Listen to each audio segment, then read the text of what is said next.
রঘুনাথপুরে ডিভিসির তাপবিদ্যুৎ প্রকল্প ঘিরে ফের অনিশ্চয়তা। কাজ শুরুর 7 দিনের মাথায় ফের বন্ধ হয়ে গেল জলের পাইপলাইন পাতার কাজ। শনিবার সকালে রায়বাদে পাইপলাইন পাতার কাজ চলছিল। সেই সময় সেখানে বিক্ষোভ দেখাতে শুরু করেন কিছু অনিচ্ছুক জমিদাতা।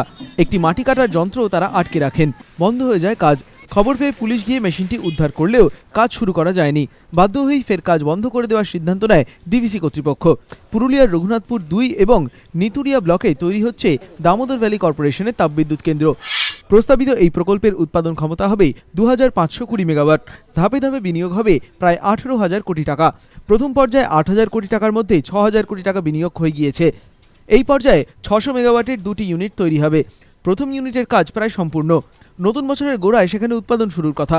দ্বিতীয় পর্যায়ের ইউনিটের প্রাথমিক কাজ শুরু হয়েছে, কিন্তু শুরু থেকেই জমিজটে বারবার বন্ধ হয়ে গিয়েছে কাজ। প্রশাসনিক ও রাজনৈতিক উদ্যোগ সত্ত্বেও জট কাটেনি।